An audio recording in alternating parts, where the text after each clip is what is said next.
चिंतनाकरता घेतलेला अभंग तुकोबारायांचा आहे आणि या अभंगातून तुकोबाराय नामिया साधनावरची मीमांसा दिग्दर्शित करत आहे, नामावरची मीमांसा करत आहे.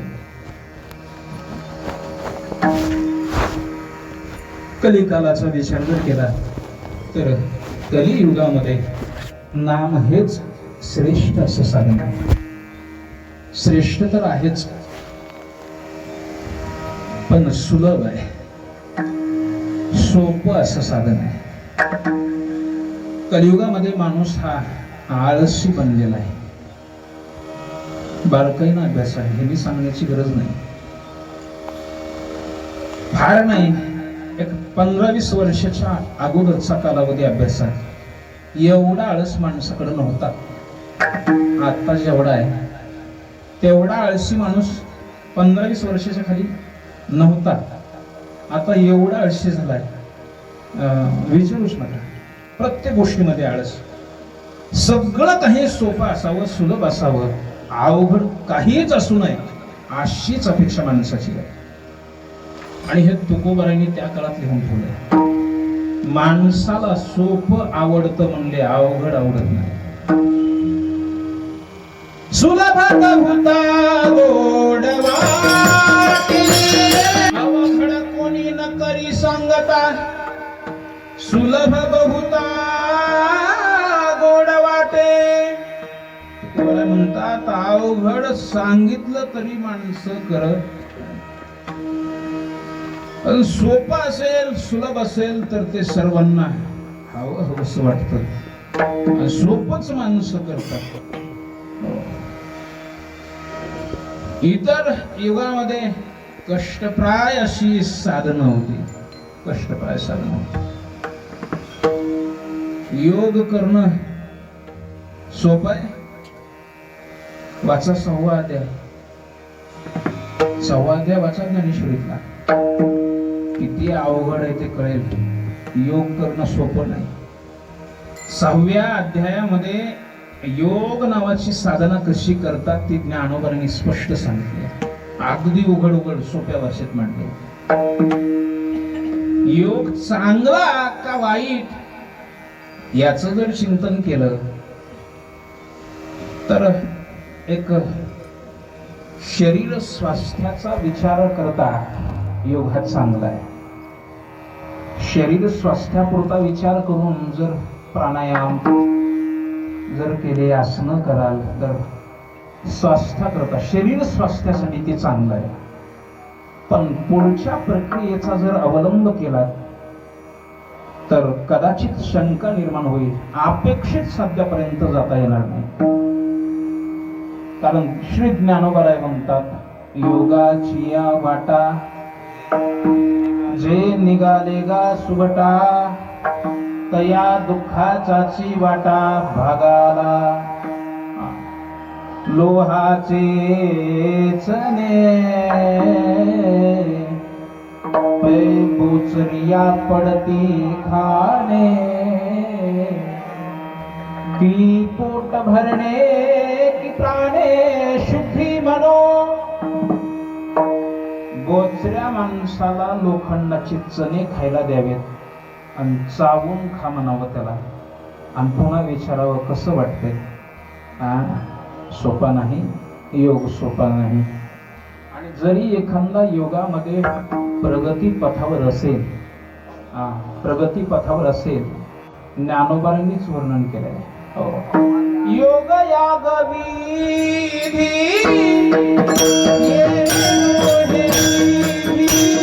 योग याग विधी येणे हे सिद्धी, वयाची उपाधी दंभ धर्म. योगानं अपेक्षित साध्यापर्यंत जाता येईलच की नाही शाश्वती. त्याच्यामध्ये मार्गक्रमण करत असताना अनेक प्रकारची बाधकता आहे. गुरुवर्यांच्या मुखातून मी एकदा ऐकलं, एक साधक योगाची साधना करत होता. कुंडलिनी शक्ती जागृत झाली आणि परिणामतः तिचा वेगच त्याला रोखता आला नाही. हिनं खालून जी स्पीड धरली ही सगळे चक्र भेदत भेदत नीट ब्रह्मरंध्र फोडून नीट बाहेर. बऱ्याच वेळेला साधकाला स्वतःचा प्राण सुद्धा या साधनेत गमवावा लागत असेल. साध्य दूर राहिलं आणि अलीकडेच दिवस मावळत असेल तर मग त्या साधनेचा काय उपयोग. योग्य अशा गुरुच्या मार्गदर्शनाने साधना केल्यानंतर कदाचित इथपर्यंत जाताही येत असेल. पण श्री ज्ञानोबरांची भाषा आहे. ज्ञानोबर म्हणजे कोणी सामान्य नाहीत, योग्यांची माऊली आहेत. स्वतः ज्ञानोबरांनी योग साधना केलेली आहे. ते ज्ञानोबराय म्हणतात, योगाची या वाटा जे निघाले गा सुभटा, तया दुःखाचाची वाटा भागा आला. योग नावाचं साधन सोपं नाही, अवघड आहे. दुसरं साधन आहे ज्ञान नावाचं साधन. ज्ञान नावाचं जे साधन आहे ते साधन सुद्धा सहज सोपं नाही.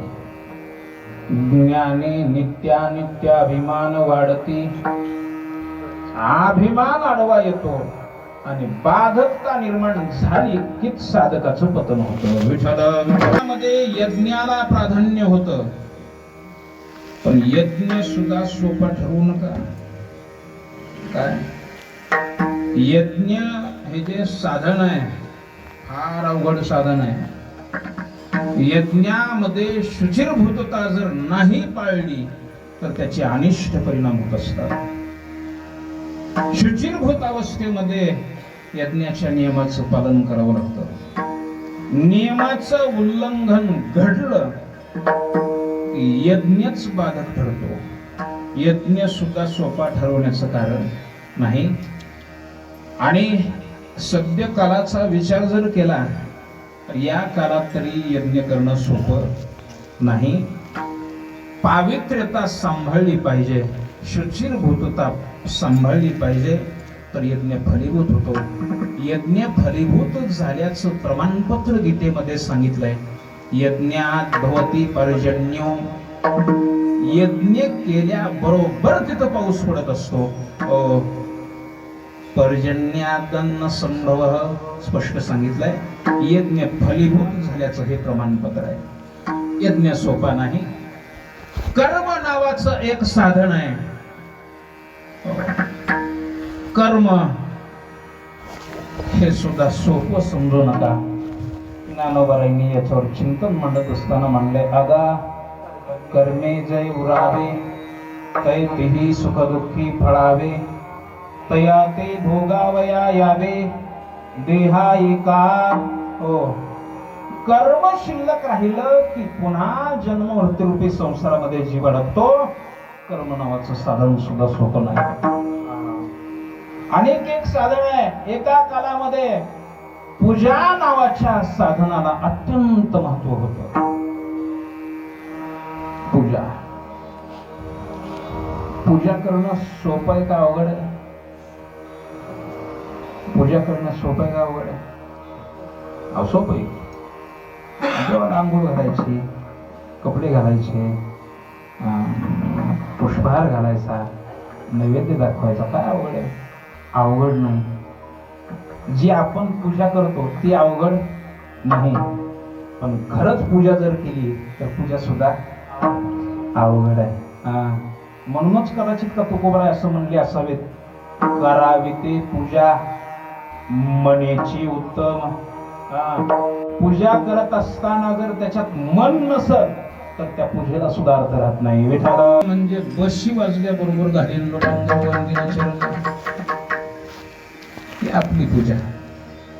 पण एक महात्मा आता सध्या आहे, त्यांना पूजा करायला 8 तास लागतात. किती तास लागतात? 8 तास लागतात. खरं का नाही?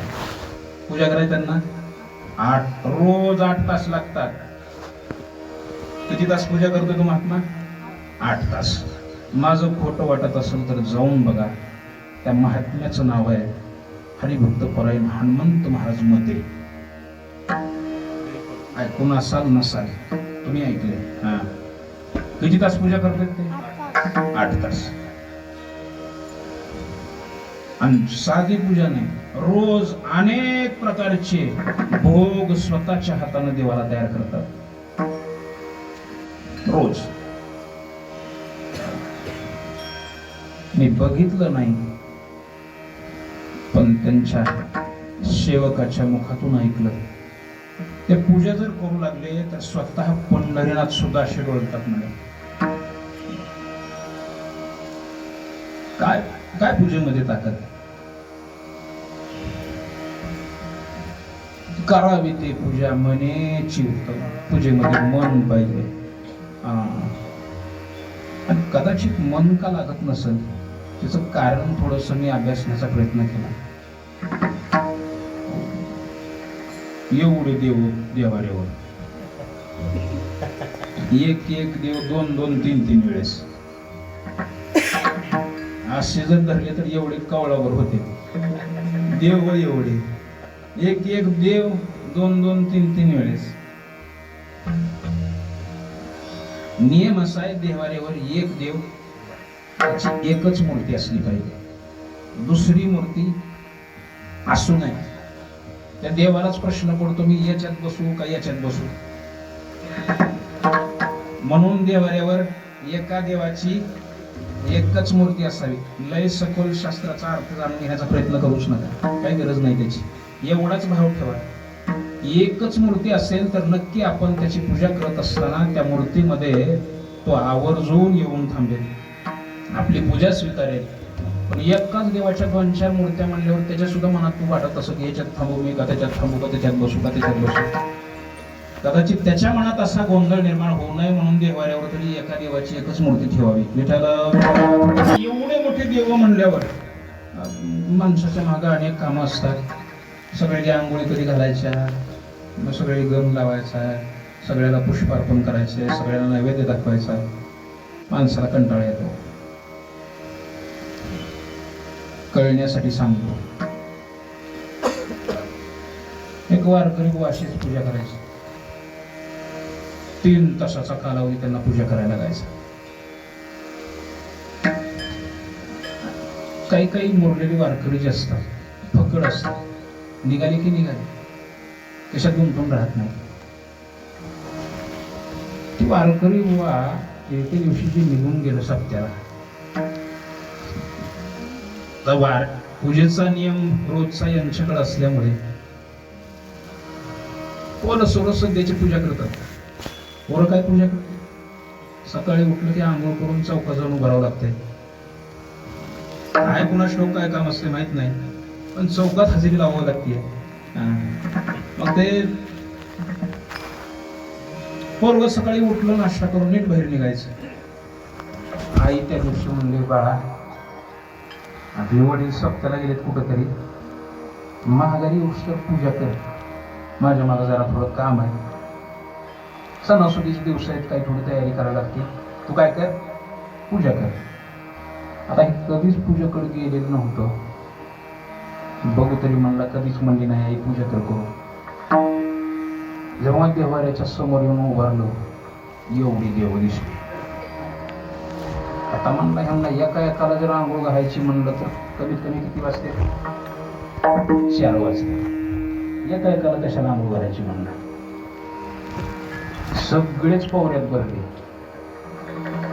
आणि पवऱ्यात भरून मीठ विहिरीवर घेऊन गेलं, मोजून मध्ये टाकले होते. जवा जवा मध्ये आडात सोडले, 2-3 वेळेस खालीवरी काय केली, बाहेर काढले, मोजून बघितले, 1 कमी. किती कमी? 1 कमी. घरी आला, सगळे मांडले आणि पटकन आईकडे गेला. नाही म्हणला, आई नाश्त्याला वाट. आई म्हणजे अरे आता तर आंघोळी घातलेल्या दिसायला देवाने लगेच नाश्त्याला वाट कसं म्हणायचं ना, गम लावावा, ज्यांचे वस्त्र त्यांना वस्त्र घालावे, पुष्प अर्पण करावं. काय असतं का नसते, पुढं आरती असते म्हणजे पुढं. नाही म्हणजे आई आता पुढलं काहीच करता येणार नाही. म्हणजे कसं काय, या कमी विहिरीतच आत्महत्या केली म्हणला. त्याच्यामुळं 1 त्याच्यातला कमी झाला. हे सगळ्यांनी बाकीचे आता गम सुद्धा लावता येत, अजिबात गम लावता येत नाही. आईनं किरकिर किरकिर किरकिर केली. बळबळ रोज आईनं पूजा करायला व्हायची. एवढं जाजवून गेलं. 7व्या दिवशी घरातून वैतागून बाहेर पडलं. नगच म्हणला आता नीट सासरवाडीला जातो. सासरवाडीला वैतागून गेलं. खरं तिथं गेल्याबरोबर सासूबाई म्हणल्या माय जावं बघून लय टाइमावर आला बघा. काय झालं की नक्कीच दोघ जण कुठंतरी सप्त्याला विचारानच गेलेले दिसायले. आणि सगळंच काही ठीक आहे. पूजेची लय मोठी अडचण होती. फक्त पूजा करा. सासरवाडीत आल्यामुळे सासूबाई नाही बी म्हणता येणं गेलं. तिथं देवाऱ्या जवळ गेला की तिथं बी एवढे देव. बळ 2-3 दिवस कशी तरी पूजा केली. वैतागून गेला. नगच म्हणला आता घराकडे बी जायचं नगन, सासरवाडी बी थांबायचं नग. जिकडं रस्ता दिसेल तिकडं जायचं. वैतागून मधल्या रस्त्यानं चलत निघाला. चलता चलता एका शेतात एक आजी बसलेली होती. विहिरीवर पाणी पिण्याच्या उद्देशानं हा आलेला. आजीला असं वाटलं लय वैतागलेलं पोरगं दिसायले आणि उडी टाकते काय की मध्ये. मग पटकन म्हातारी जवळ आली म्हणली का बाबा लय वैतागलेलं दिसायलेस. काय करावं म्हणलं नाही तसलंच काम उगाच काहीतरी महाग लागले. जी मी पूजा कधी केली नाही आणि ती माहिती नाही ती माझ्या मागे कर्म लागलं. तसं वैतागून जाऊन बाबा म्हणले हे बघ जवळजवळ 50 एकर जमीन माझ्या नावची आहे.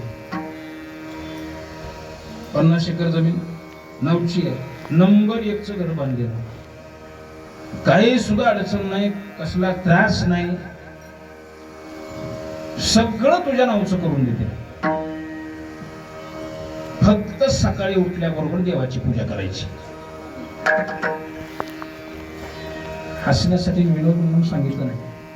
मला हे सांगायचं आहे पूजेचा किती मोठा कंटाळा आहे. शास्त्र मान्य शास्त्र संमत अशी पूजा सर्वसामान्य जीवाला घडणं अशक्य आहे. पूजा नावाचं साधन सुद्धा आता सद्यस्थितीत अवघड वाटतंय. ही जी साधनं आपण पाहिली सगळी अवघड वाटतात. या सर्व साधनातील अवघडा बाजूला सारून संतांनी अत्यंत सोपं साधन निवडून काढलं. संत एकांती बैसले सर्व ही सिद्धांत शोधिले. ज्ञान दृष्टी अवलोकिले सार काढिले निवडोने. सर्व साधनातलं सार संतांनी बाजूला निवडून काढलं. म्हणजे काय सार काढलंय ते हे विठोबाचे नाम. नाम हे सार साधन बाजूला काढलं. नाम हे अत्यंत सोपं साधन आहे. प्रमाणे नाम संकीर्तन साधन जळतील पापे. याच्यापेक्षा अनेक दुसरं काहीतरी सोपं असं म्हणले. यावीन अनेक वाहतसे आन. याच्यापेक्षा दुसरं कुठलंच साधन सोपं साधन नाही. म्हणून डबल पुन्हा खाली वर्णन केलं. तुका म्हणे सोपे आहे सर्वाहुनी शहाणा तो धरी. सर्व साधनाहून हे साधन सोपं असं साधन आहे. आणि हे स्वतः साधन श्री तुकोबारायांनी केलं. सोपं साधन आहे. सर्वांना करता येण्यासारखं साधन आहे. हे नुसतं संतांनी सांगितलं नाही. स्वतः ती नाम साधना केली. नाम साधना करत असताना नामाचा अतिरेक व्हावा लागतो. अतिरेक. तेव्हा त्या साधनातून अनुभूती यायला चालू होते. अतिरेक झाल्याशिवाय अनुभूती येत नाही. 2-3 माळा जपून काही होत नाही. अतिरेक व्हावा लागतो. अतिरेक. किती अतिरेक. छंद या नामाचा घेत मज झाली अनावर वाचा. छंद या नामाचा घेतलासे वाचा अनावर होईपर्यंत या नामाचा अतिरेक तुकोबारायांनी केला. अतिरेक केला. वाचा अनावर होणं म्हणजे काय. कितीही आवरण्याचा प्रयत्न केला तरी आवरता येत नव्हती. आवरली जात नव्हती. एवढा नामाचा छंद तुकोबारायांनी घेतला. नामचिंतन सतत सतत. सुषुप्तीमध्ये सुद्धा सतत नामचिंतन चालू राहायचं. एवढा उच्च कोटीतला अधिकार तुकोबारांना प्राप्त झालेला होता. हो. एकदा काय झालं, काशी विश्वनाथाच्या मंदिरामध्ये एका साधकानं अनुष्ठान केलं. त्याच्या काही साधनेतल्या अडचणी होत्या, काही त्याला जाणून घ्यायचं होतं. भगवान विश्वनाथांनी त्याला दृष्टांत दिला. तू काय कर म्हणले, तुकोबाराकडे जा. पुणे जिल्ह्यामध्ये इंद्रायणीच्या काठावर देहू नावाचं गाव आहे. तिथं तुकाराम नावाचे महात्मे आहेत. त्यांची तू भेट घे, तुझ्या सगळ्या शंकेचं निरसन होईल.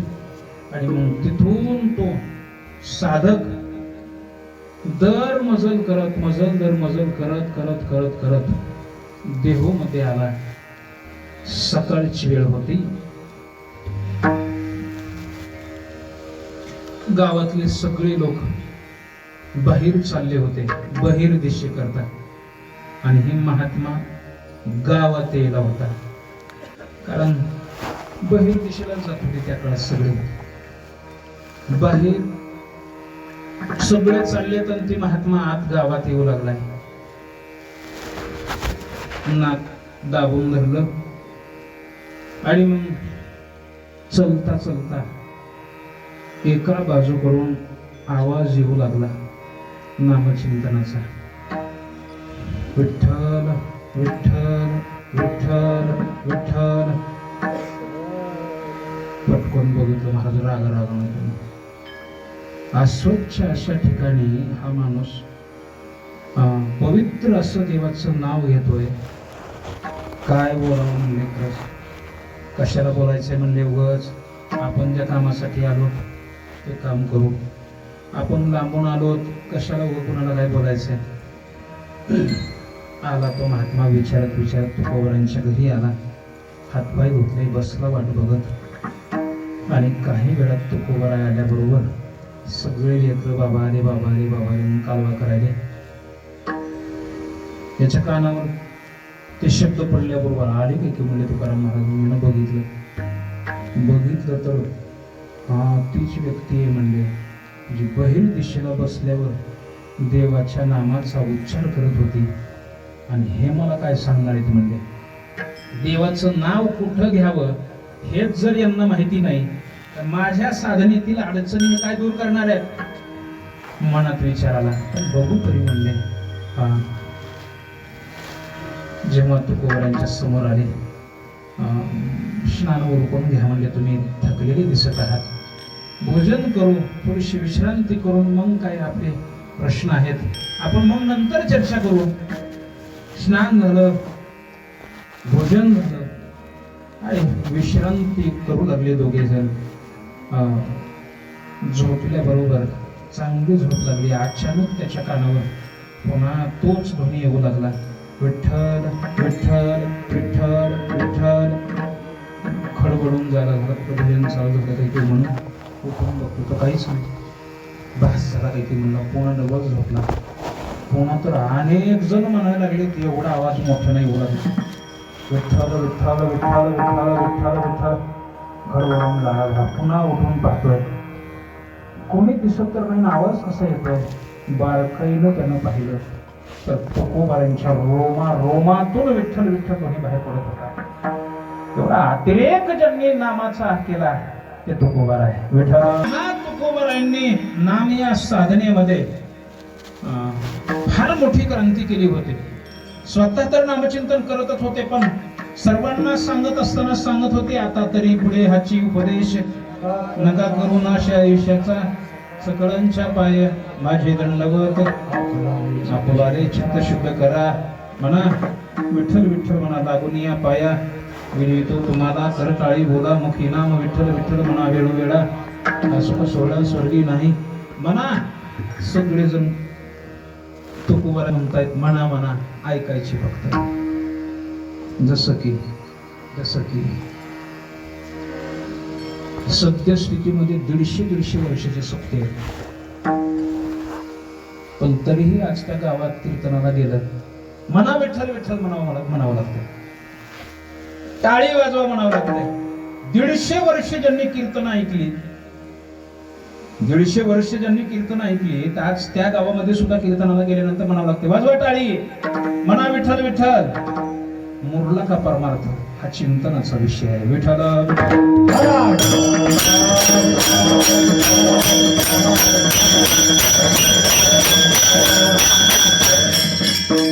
विठ्ठल विठ्ठल म्हणा, टाळी वाजवा, हे ऐकण्याकरताच फक्त कीर्तन ऐकायचं का, असा प्रश्न कदाचित निर्माण होईल.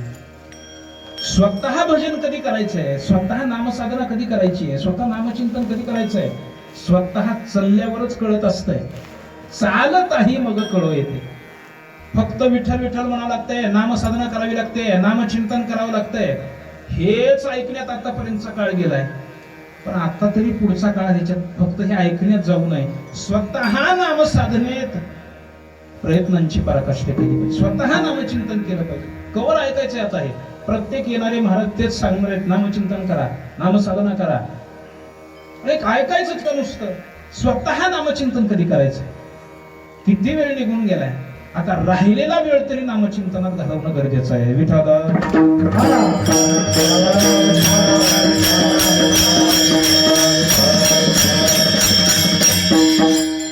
तुकोबाराय सगळ्यांना भेटेल त्याला म्हणायचे, अरे करा नामचिंतन करा, नामचिंतन करा. कसं आहे, प्रवासामध्ये सारखं फिरत राहणाऱ्या माणसाला बरेचसे अनुभव येतात बघा. प्रवासामध्ये एक निबर माणूस तुकोबाराय पुढा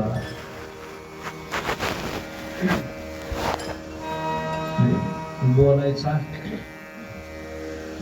ज्यांना सूत्रच बोलायचं माहित नाही, म्हणलं महाराज तुम्ही नामचिंतन करा, नामचिंतन करा म्हणता.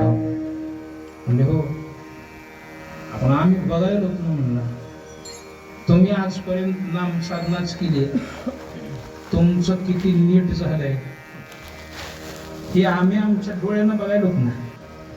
काय नामचिंतन करून काय तुमची प्रगती झाली आहे आम्ही बघायलो म्हणले. तुमच्याच अभंगात तुम्ही लिहिलंय, आम्ही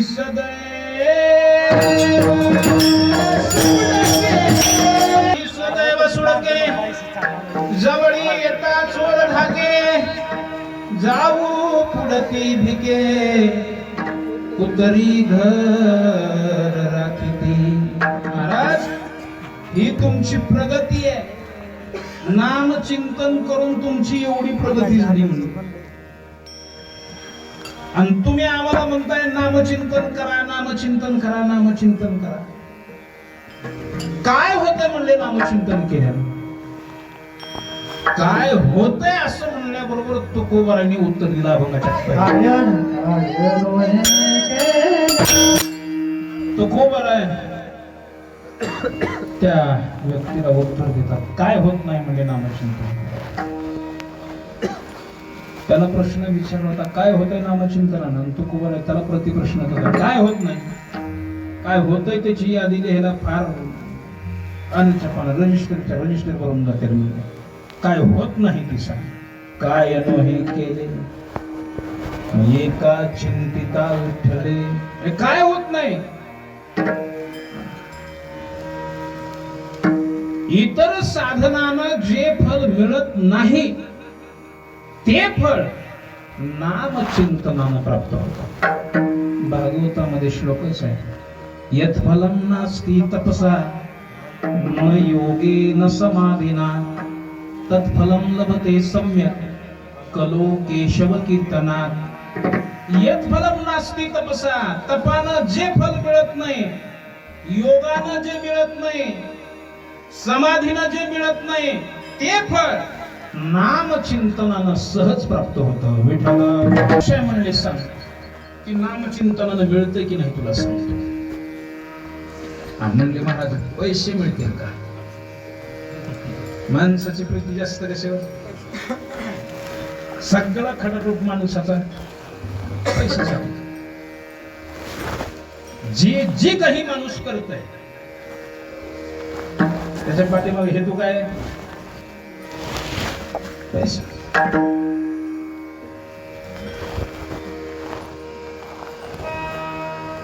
पैसे पाहिजे का म्हणले तुला? म्हणजे हो.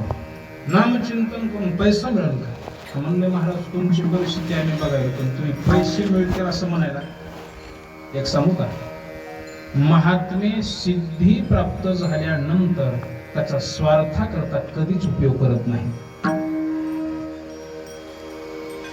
आणि सिद्धीचा उपयोग करत असेल मग तर ते त्या महात्म्यासाठी घातक.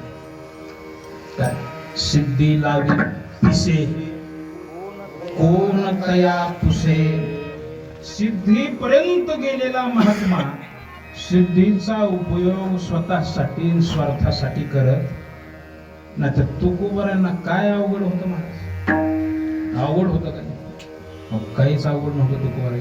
ऐका, तुकोबारायांनी किती मोठी क्रांती केली होती नाम साधनेत. किती क्रांती केली होती. जे कुणाजवळच नव्हतं ते तुकोबारायजवळ होतं. फक्त त्या सिद्धीचा उपयोग तुकोबारांनी स्वतःसाठी केला नाही. अनेक प्रकारच्या सिद्धी तुकोबारांना प्राप्त झाल्या होत्या. वर्ण ज्ञानेश्वरीमध्ये भागवतामध्ये अनिमा, गरिमा, लघिमा, दूरदर्शन, दूरश्रवण, दूरस्पर्श अशा अनेक सिद्धीचं वर्णन केले भागवतामध्ये, ज्ञानेश्वरीमध्ये केलंय. अनेक प्रकारच्या सिद्धी आहेत. नाम साधनेत त्या टप्प्यापर्यंत पोहोचलं की सिद्धी नग जरी म्हणलं तरी प्राप्त होतात. विठ्ठलावरती सहज प्राप्त होतात नामचिंतनानं. जे बोलाल ते खरं. शब्द मुखातून तुमच्या निघाला किती बाणच इथपर्यंत तो महात्मा जातो. ऐका, तुकोबा किती मोठी क्रांती केली होती.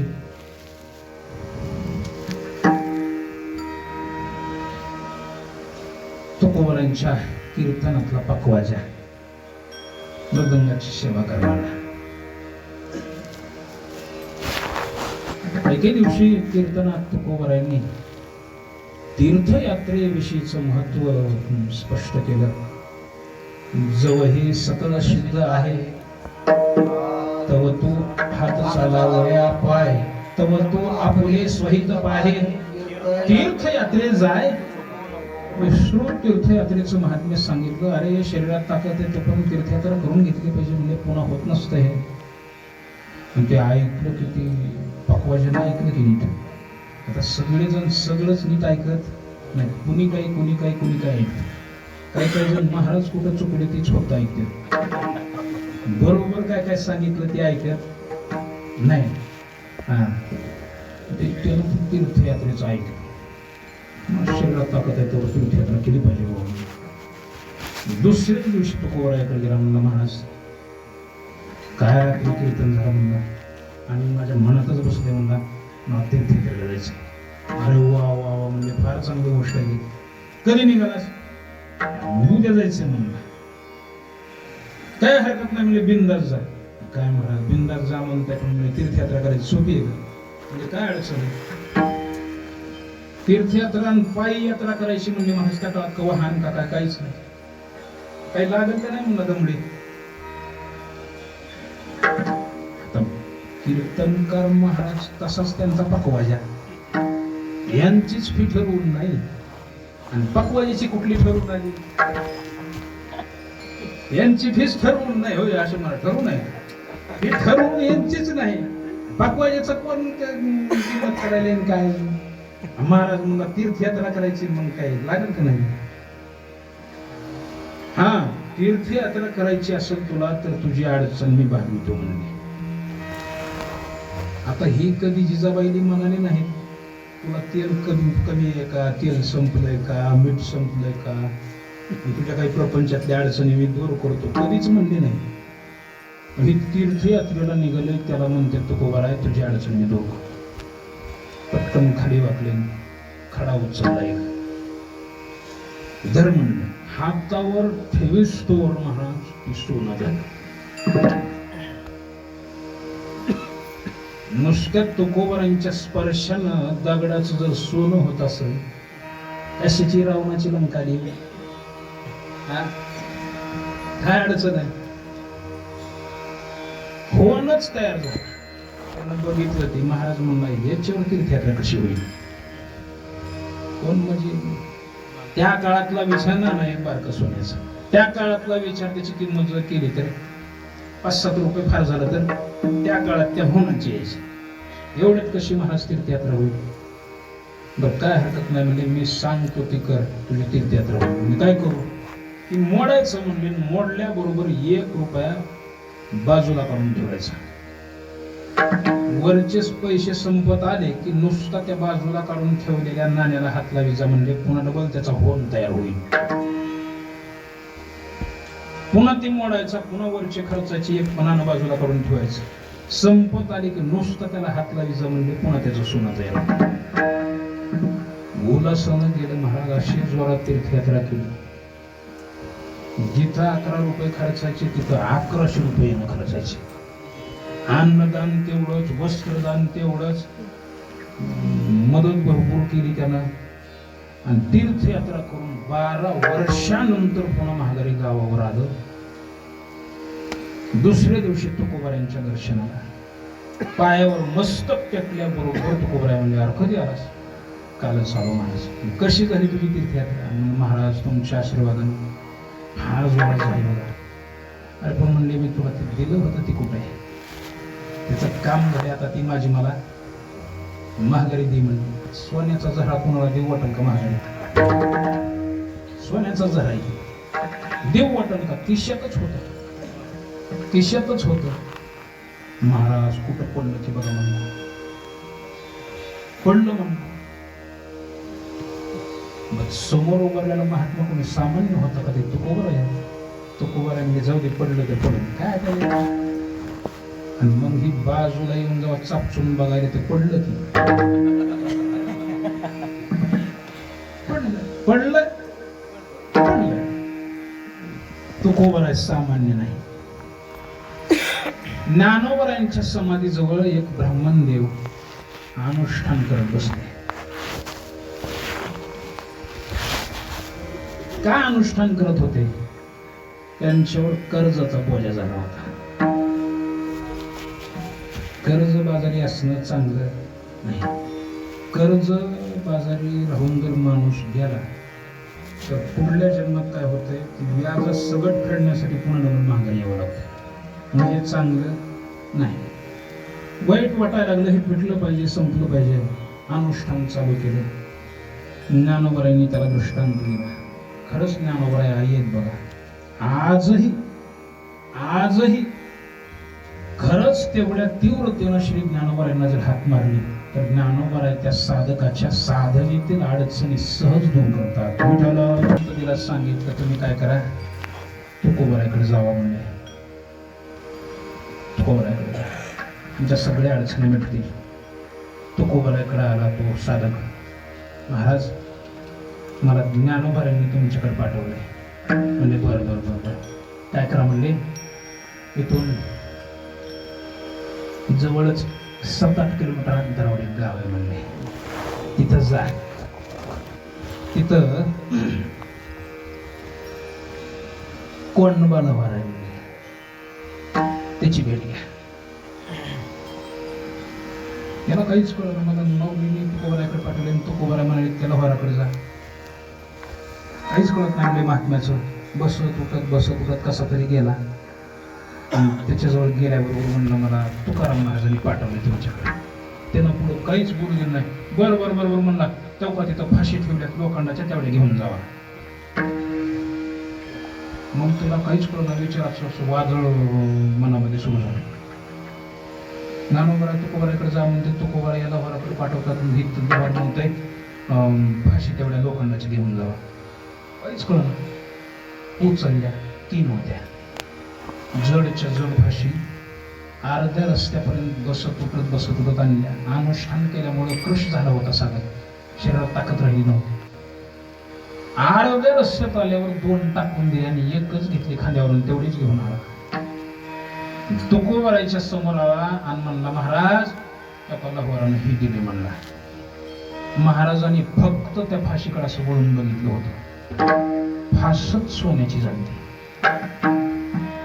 वाचा तुकोबरांच्या चरित्रामध्ये फार सुंदर गोड वर्णन केलं. नुसतं वळून बघितलं होतं फाशीकडं, फास सोन्याची झाली, सोन्याची. आणि मग देव बाप्पाला वाटायला ती दोन्ही बी आणली असते तर बंगला तयार झाला असता पोरायसाठी. जाऊन हुडकीला पण सापडलं नाही. विठाला हे केले पैसे पैसे काय म्हणाले असं म्हणले. हे बघ काय हे केले एका चिंतिता विठ्ठले नामचिंतन कर. नुसतं बघितलं की फाशीचं सुद्धा काय होते सोन्याची फाशी होते. दगडाला हात लावले बरोबर दगड काय होते सोन्याचं होते. एवढंच का म्हणायचं नाही. न कळे ते कळो येईल उगले एकाया चिंतने विठोबाच्या. जी कधीच कळालं नाही ती सुद्धा कळलं म्हणले. कशानं? नामचिंतन. काय होत नाही. तुकोबरा कोणत्या शाळेत गेलते सांगा. ठामपणे तुकोबा म्हणतात वेदाचा तू अर्थामाशीची निरानी व्हावा. कुठल्याच शाळेत गेले नाहीत तुकोबारा. वेदाचा अर्थ 5वाच वेद तयार केला तुकोबारांनी. सांगा आता म्हणजे 5वा वेदच आहे. वेदाचा अर्थ लिहिणारे तुकोबारा कुठल्या शाळेत तर गेले नाही. कुठून आलं म्हणून फक्त नामचिंतनानं नाम साधनेनं. हो ऐका न भेटो ते भेटो येईल उगले. जी कधीच भेटलं नाही ती सुद्धा भेटल म्हणले. कशाने? नामचिंतनानं. कधीच भेटलं नाही ते भेटल. चिंतामणी देव ऐकून आहात का? चिंतामणी गणपतीचे उपासक होते. बाप्पाचं नाव हसायला का?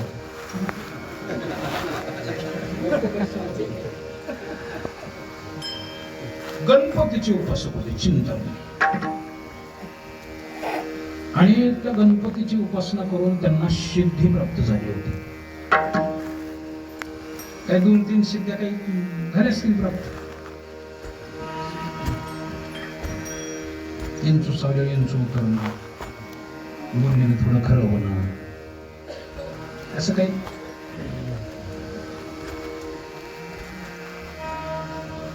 त्यांच्या कानावर गेलं तुकाराम नावाचे कोणतरी साधू आहे आणि त्यांना सुद्धा सिद्धी प्राप्त आहे. हा म्हणजे उगा काहीतरी माणसं अफवा पसरवत येतं असं कुठं शक्य होत असते. हे उगा अफवा आहे म्हणले.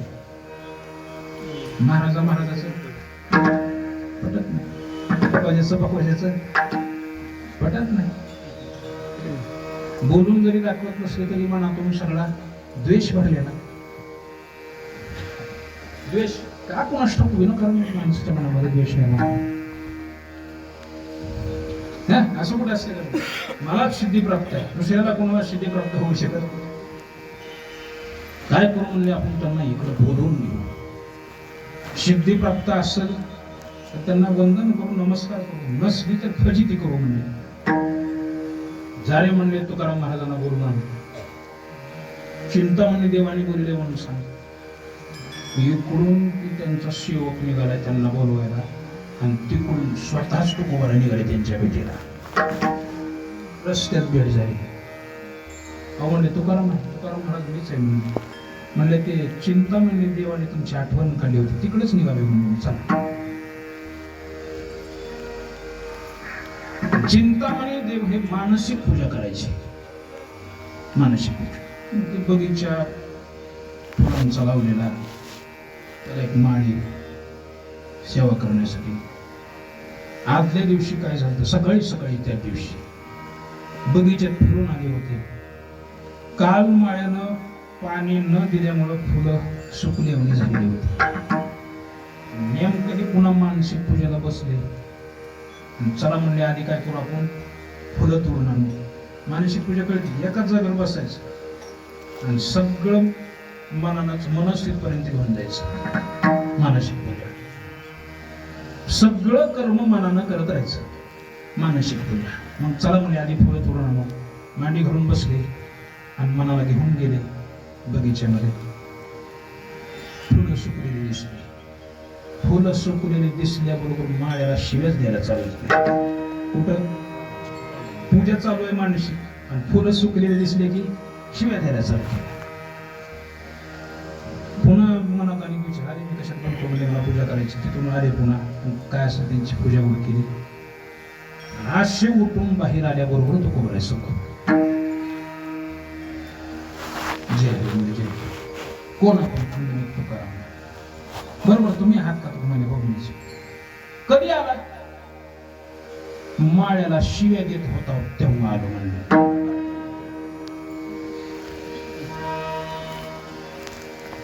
चिंतामणी देवाचा पहारा भरकन हे माझ्या सुद्धा फार पुढचे आहेत म्हणले मी फार अलीकडे विठाला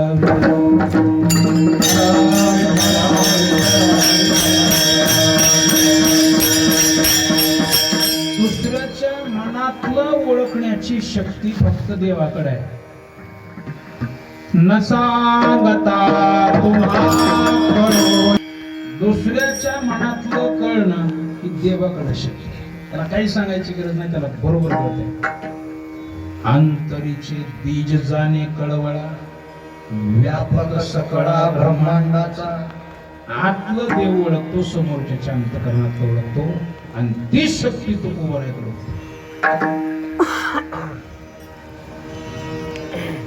बसले जेवणाची ताट वाढलेली होती काही ब्राह्मण मंडळी त्यांच्याकरता वेगळी ओळ आणि तो कुमार आहे दुसऱ्या ओळीला बसलेले चिंतामणी देव स्वतः वाढायला थांबलेले होते म्हणजे देवा आणि 2 ताट वाढा म्हणले देवाला वाटलं दुसरे आणि 2 जण सोबत कोणी आले असते 2 तांबणं वाढले सगळं वाढायचं झालं कोणीच येऊन बसत नाही म्हणले महाराज ही 2 ताटावर कोण बसणार म्हणले काय देवा तुम्ही गणपतीचे उपासक आहात आणि मी पांडुरंगाचा मी माझ्या देवाला बोलवणार तुम्ही गणपती बाप्पानी बोलवा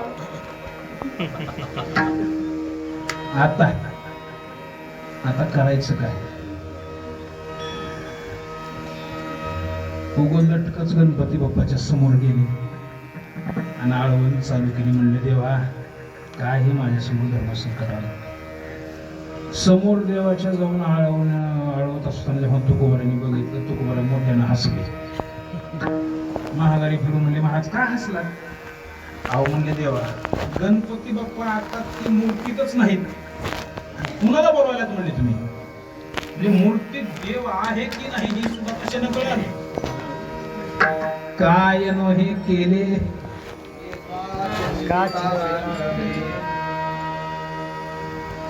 देव नाही म्हणजे नाही कुठं गेले एक भक्त समुद्रात बुडायला लागलाय म्हणले त्याला वाचवायला गेले देव 5 मिनिट झाले पुन्हा तुकोबारा म्हणले जावा म्हणजे आता गणपती बाप्पा आले गेले उगाच म्हणले खरंच म्हणाले ते का खोटं म्हणाले गणपती बाप्पाचा ते पितांबर असं थोडा पिळून बघितलं हातावर पाणी आलं टाकून बघितलं तर खरट पाणी वाया पटकन चिंतामणी देव तुकोबाराकडे आले म्हणजे महाराज फक्त आम्ही ब्राह्मण आहो म्हणून नागावलं गेलो म्हणले नाहीतर आमचं काय म्हणले तुम्ही ज्या अवस्थेवर आरूढ आहात ते आमच्या जवळ तरी नाही तुमची अति उच्च कोटीतली अशी अवस्था महाराज मीच तुम्हाला विनंती करतो गणपती बाप्पाला हे तुम्हीच बोलवा आणि पंढरीनाथाला सुद्धा तुम्हीच बोलवा तुकोबारा म्हणले देवा तुमचा आशीर्वाद असेल तर दोघांनीही बोलवितो म्हणले तुकोबाराने दोघांनीही बोलून आणलं दुसऱ्याला कोणालाच दिसत नव्हते गणपती बाप्पा आणि पंढरीनाथ चिंतामणी देवाला तुकोबारांना दिसत होते विठाला योग याग तपे केली तयाने हमोपे नाम साधना केली की काय होतंय सगळंच केल्यासारखं होतं त्यानं योग केला आणि त्यानं यज्ञ सुद्धा केला काय यज्ञ सुद्धा केले जमा नाम साधना करणारा क्षणाक्षणाला यज्ञ करतो क्षणाला त्याचा यज्ञ आहे. नाम घेता वाट चाले यज्ञ पावला. नाम साधना करणाऱ्याचा पावला गणेश यज्ञ आहे. कशा गणेश यज्ञ?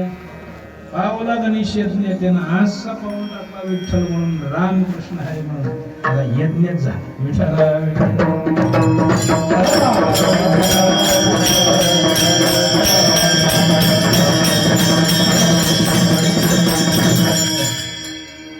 त्यानं तपही केलं म्हणलं. तप करणं सोपं आहे का? तप करणं सोपं नाही. तपाक शक्ती फार मोठी आहे. म्हणूनच म्हणले तपे विन दैवत, दिधल्या विन प्राप्त, बुजे विन हित. लक्षात ठेवा, तप केल्याशिवाय देव नाही. तपच करावं लागतंय त्याला. आणि देव काय बाजारचा भाजीपाला? आता ही गाथ्यातलं प्रमाण नाही बरं का, ऐकलेतलं आहे म्हणून सांगायला. हो, गाथ्यातलं नाही, माथ्यातलं आहे. देव बाजारचा भाजीपाला नाही, त्याला घासावं लागतंय आणि तपच करावं लागतंय. तपे विन दैवत म्हणूनच ज्ञानोबा म्हणले. आणि तप कशाला म्हणतात? शरीर आटे या नावे तप. शरीर नाम चिंतनात आटवावं लागतंय. शरीर नाम चिंतनात आटवावं लागतंय. आमचे गुरुजी म्हणत असतात, जोपर्यंत याला तुम्ही ताडण देणार नाही तोपर्यंत देव आठवतच नाही. काय टायमाच्या टायमाला दणकावून जर मिळायला लागलं, कशाला देव आठवतो? थोडी याला ताडण घेऊन बघा, देवच आठवतो.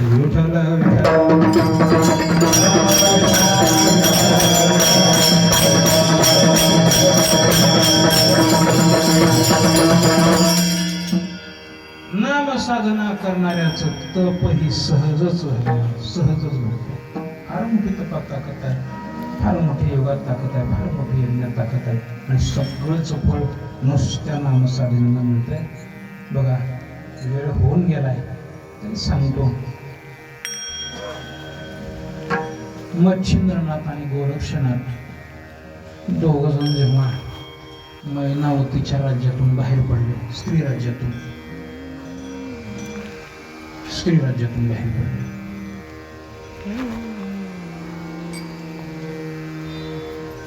स्त्री राज्यातून बाहेर पडत असताना मच्छिंद्रनाथाने काय केलं? एक सोन्याची वीट जुळीत टाकली होती. पुढं कशाला कामाला येईल म्हणून टाकली असेल. सोन्याची वीट टाकली मोठ्यात. दोघ जण गुरु शिष्य चालायचे आपल्या एकामागे एका. घनदाट जंगल आलं की मच्छिंद्रनाथ आणि गोरक्षनाथाला म्हणायचं, गोरख, यहां कोई डर तो नहीं?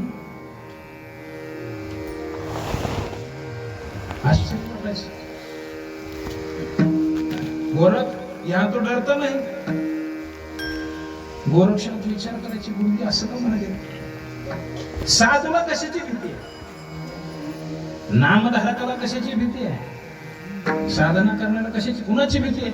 आम्हा हरीच्या दासा होय नाही त्रैलोकी, त्रिलोकात हरिदास भगवत भक्त नामधारक कुणालाच भेट नाही. काय भ्यायचं कारण आहे? का भ्यायचं? कुणाला भ्यायचं? कशामुळे भ्यायचं? हा म्हणतात ना, कर नाही त्याला डर कशीच. माणूस चुकल्यावर भेटतय. का भेटतय माणूस? चुकलं की माणूस काय होतंय? भेटतय कोणी काहीतरी म्हणेन बाबा.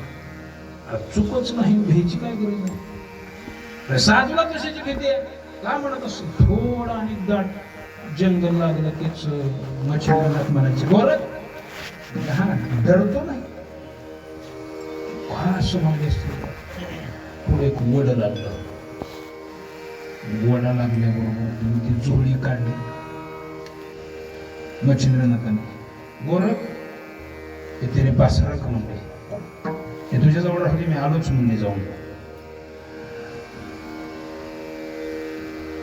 आणि मग जेव्हा जोडी हातात घेतली कोणी, गोरक्षनाथाने, जड काहीतरी लागायला म्हणले याच्यात काय आहे बघू तरी. उघडली जोडी बघितलं तर सोन्याची विठ. काय करायचं म्हणले हे चालू मच्छिंद्रनाथ गुरु, पण तरी गोरक्षनाथांची सोन्याची विठ दिली, फेकून दिली, अडचणी टाकून दिली आणि तेवढ्याच वजनाचा दगड चोरीत टाकला. आली की दिली जोडी. लांब चलत गेले, दाट अरण्य लागलं की पुन्हा मच्छिंद्रनाथ म्हणले गोर ह्या डरतो नाही. गुरुजी डरतो पीछे रह गया. नाही म्हणजे असं का म्हणायला लागलं पीछे रह गया. पोळी काढली बघितलं दगड. वीट कुठे म्हणले सोडी टाकली म्हणले मागच. काय करायचं म्हणजे तू मोठा साधू लागून गेलास म्हणजे दोघांची किरकिर चालू.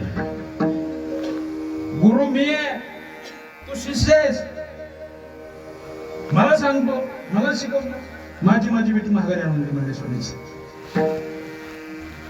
कदाचित शिष्याची परीक्षा घ्यायची होती. काय करायचं म्हणले गुरुजी आपल्या साधूला आहे असलं सोनं नानन काय सोने रुपये अमामृती के समान माणिक पाशा काय करायचं सोन्याला. आपल्या सारख्या साधूनं साधकानं याच्यामध्ये आसक्त राहू नये म्हणजे निरासक्त असलं पाहिजे. आपण काय करणार नाही, तू मोठा साधू लागून गेला असेल म्हणजे माझी वीट मला माघारी म्हणून काय हरकत नाही. मच्छिंद्रनाथांनी गोरक्षनाथांनी काय केलं, भस्म काढलं धुळीत.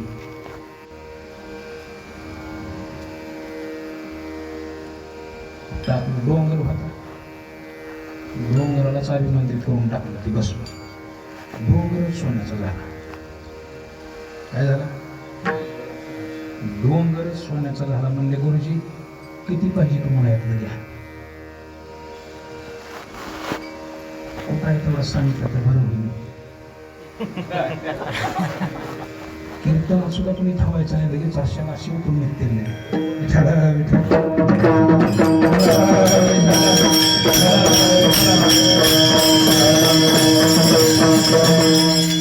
तपात फार मोठी ताकद तप. नामचिंतन करणारा नामधारक सगळं केल्यात जमाय त्याला. योग याग तपे केली तयाने, एक दोन नाही, आमोपे